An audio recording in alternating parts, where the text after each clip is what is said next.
Oui. Parents en grève contre les masques aux primaires à Montréal. Des pays qui manifestent de tous les côtés. Encore une fois, en Suisse, en Autriche, marche au flambeau aux Pays-Bas, en France, en Suède, en Irlande, en Argentine, au Portugal. Manifestations spontanées partout en Grèce dimanche. Manifestations devant le Parlement à Bucarest. Les gens disent on ne peut plus, on n'accepte plus d'être comme ça, enfermé ou déconfiné, puis reconfiné, accordéon ou pas. On n'en peut plus d'être en liberté surveillée, on n'en peut plus. Ça fait 1 an que ça marche. Et qu'est-ce qui se passe? On veut le savoir. Et on va en parler notamment avec Jean-Loup Bonamy, qui est ancien élève de l'ENS, qui est spécialiste de philosophie politique et qui est auteur, on l'avait reçu pour cela, Quand la psychose fait dérailler le monde, les collections Tracts chez Gallimard. Bonjour Jean-Loup Bonamy. Bonjour André Berkoff. Bonjour. Écoutez, c'est quand même assez étonnant. Regardez justement aujourd'hui le nombre des pays, enfin les capitales, les villes où il y a des manifestations et pas de trois pelés de tondu, des manifestations de masse. Alors, quelquefois c'est sur le vaccin, d'autres fois c'est sur effectivement le masque pour les enfants, d'autres fois encore c'est pour tel ou tel confinement ou interdiction. Mais il y a quand même quelque chose qui s'apparente à un ras-le-bol général. Je rappelle qu'en Idaho, aux États-Unis, ce week-end, il y a eu une manifestation où des milliers de parents et d'enfants sont venus brûler des masques, ils jetaient des masques justement au feu. À votre avis, ça traduit quoi, Jean-Loup Bonamy ? Alors, pour moi, cela traduit plusieurs choses. En fait, ça fait presque 1 an, depuis fin mars 2020, où nous en étions alors au premier confinement, que mon co-auteur, Renaud Girard, et moi-même, nous annoncions le risque d'émeutes et de crispation, de tension sociale. Eh bien, nous y sommes. Cela aura mis plus de temps que ce que nous pensions, mais là, nous y sommes. Et donc, je pense que cela traduit plusieurs choses. Déjà... Alors, juste Jean-Loup Bonamy, avant ça, on va vous faire écouter un petit sonore que Thibaut Selder, notre réalisateur, a fait. Écoutez. Suisse.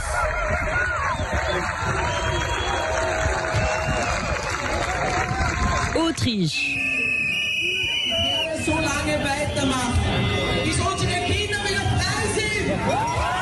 Pays-Bas.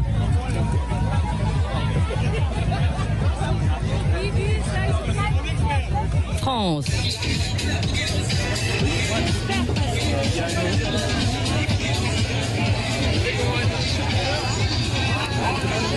Suède.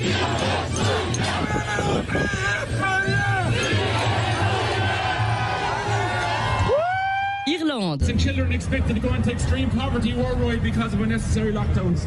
This is the first time in 20 years that extreme poverty has increased. Portugal.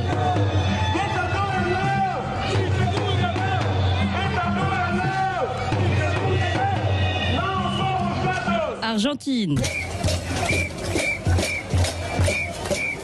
Voilà, signaux à bas bruit, signaux à haut bruit. En tout cas, ce qui est manifeste, c'est d'abord la joie de gens qui se retrouvent dehors, qui sont là, qui font de la musique, qui dansent, qui parlent, qui crient, qui chantent.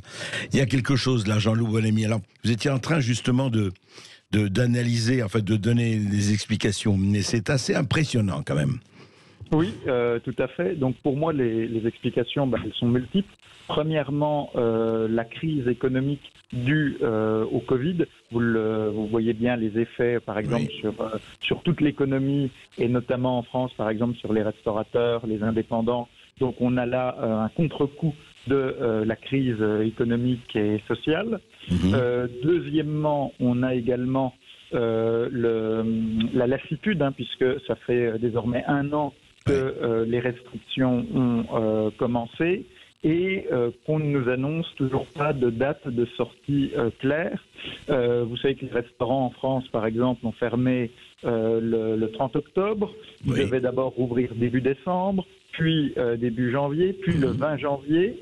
Aujourd'hui, on est le 9 mars, ils n'ont toujours pas rouvert, mais surtout, on n'a même pas de date explicite pour une nouvelle proposition de réouverture. On a vraiment l'impression d'un jour sans fin que variant après variant, on trouvera toujours un motif pour repousser le retour à la vie normale. C'est vrai.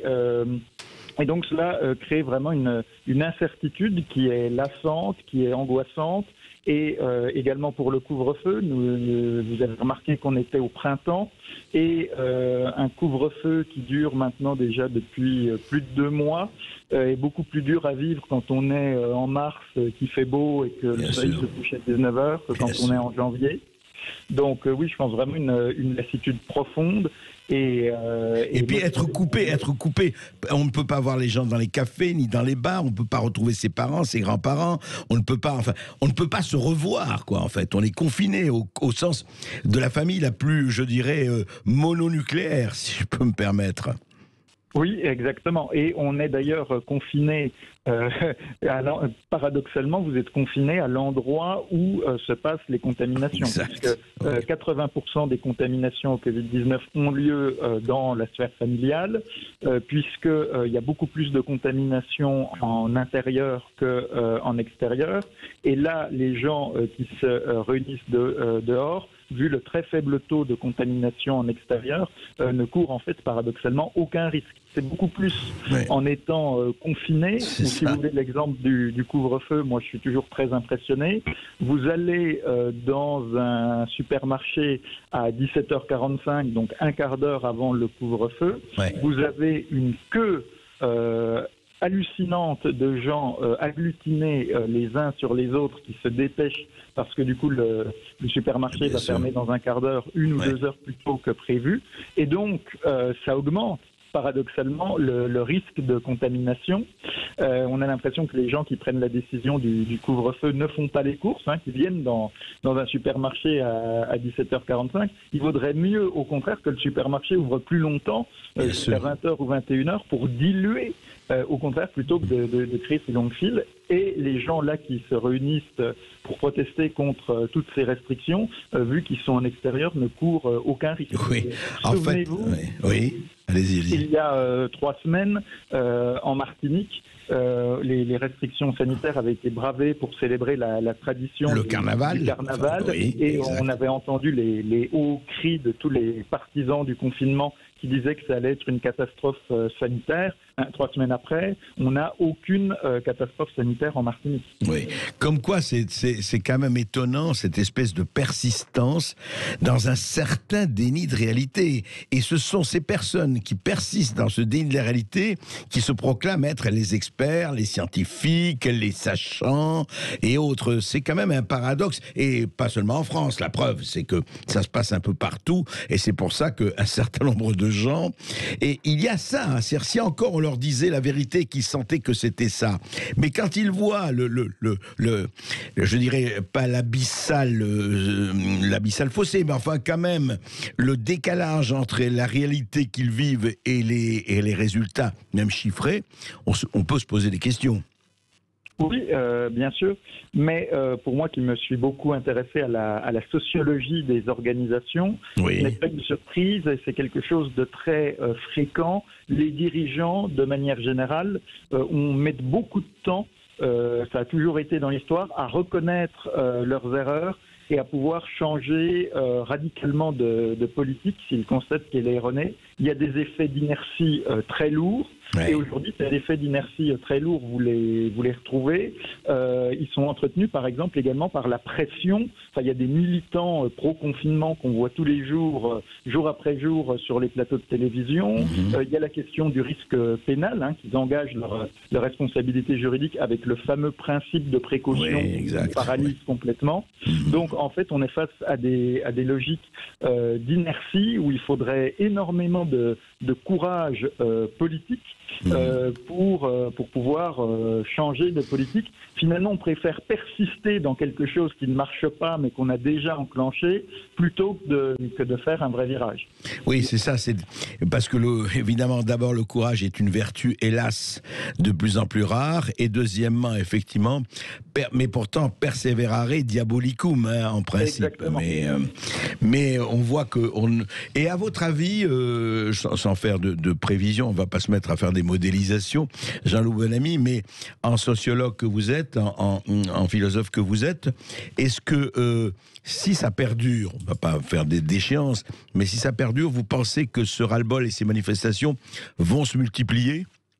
Oui, je pense que ces manifestations vont se multiplier. Moi, je ne le souhaite pas. Moi, ce que je souhaite, c'est un retour à la vie normale. Et donc, je pense que ces manifestations vont se multiplier. Mais ça sera, si elles se multiplient, ça sera également la responsabilité des gouvernements, parce que c'est en faisant n'importe quoi qu'on aboutit en réaction à un autre n'importe quoi. Donc c'est en imposant des restrictions absurdes aux gens qu'on crée après des révoltes qui risquent de devenir anarchiques. Et moi, je suis sur une position où j'essaye d'être vraiment nuancé. Par exemple, à titre personnel, je ne suis pas du tout anti-masque de manière générale. Je pense que porter un masque dans les transports ou au travail peut être tout à fait pertinent. Mais par contre, je considère qu'en effet, là vous parliez de parents qui brûlent des masques.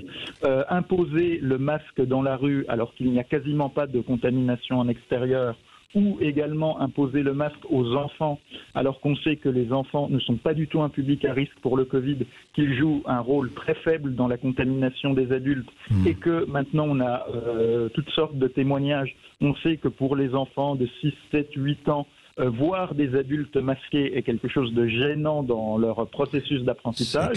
Ils ont besoin de voir le visage des adultes qui leur parlent avec les expressions du visage. Donc, à la fois voir des adultes masqués qui leur parlent et eux-mêmes être masqués est quelque chose qui est troublant d'un point de vue cognitif pour eux. Eh bien, là, je suis contre. Moi, je pense qu'il faut trouver un juste milieu. Il y a quand même une situation épidémique, donc le masque à l'hôpital, dans les transports, mais peut-être pas ce couvre-feu, peut-être pas ces restrictions des libertés comme elles sont vécues. C'est ça. Par contre, le masque pour les enfants, non. Le masque dans la rue, non. Le couvre-feu, bien sûr que non, avec tout ce qu'on vient d'en dire. Moi, je pense qu'au contraire, ça aggrave le risque de contamination. La fermeture des bars, des restaurants, des musées, des lieux de culture, des salles de sport, des gymnases, non. Voilà. Ben vous voyez, ça fait déjà beaucoup de choses. J'espère que les politiques et les princes qui nous gouvernent, y compris les scientifiques des plateaux de télévision, sauront retrouver ce juste milieu. Sinon, tout ça, c'est mal parti. Merci beaucoup, en tout cas, Jean-Loup Bonamy. Et je rappelle votre livre « Quand la psychose fait dérailler le monde », collection Tract chez Gallimard.